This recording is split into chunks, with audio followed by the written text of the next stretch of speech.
Well, our population of patients is primarily adults, but we probably see between 15 and 20% of patients who are children. And it is not unusual for us to get a child in that is very, very sick.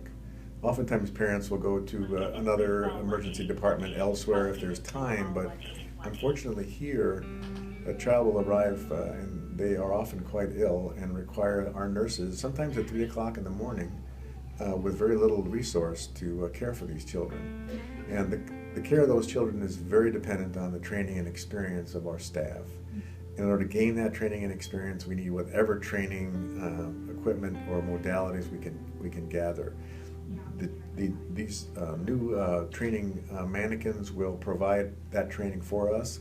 It'll reinforce training for us, and it'll allow us to take better care of those children.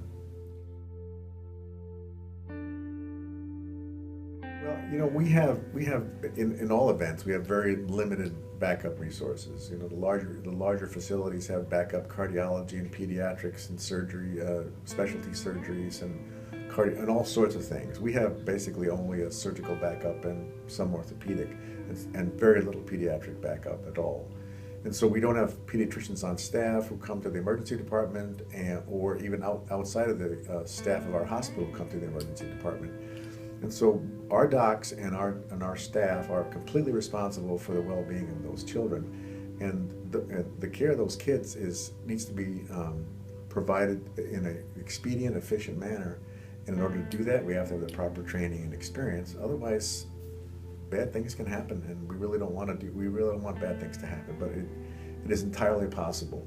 The skill of our providers and our nurses actually has to be higher here than elsewhere, because we are so limited in the number of staff we have and the specialty services that our nurses and physicians have to be specifically trained to deal with those emergencies very quickly and very efficiently.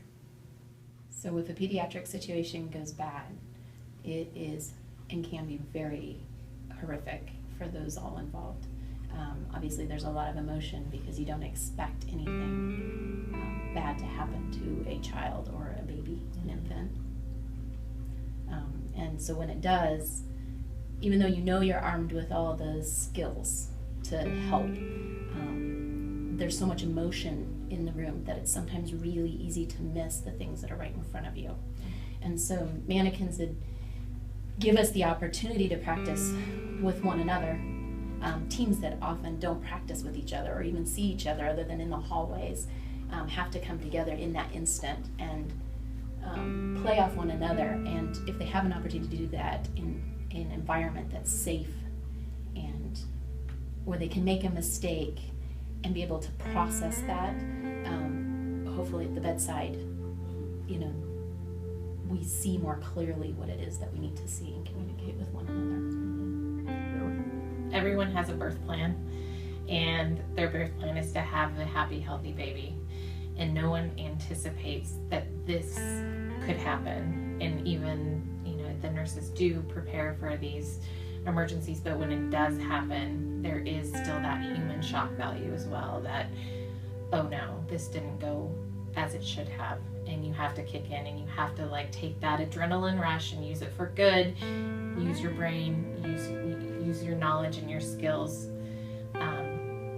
And you're doing it in front of family. You have a family in the room watching you try to resuscitate their newborn.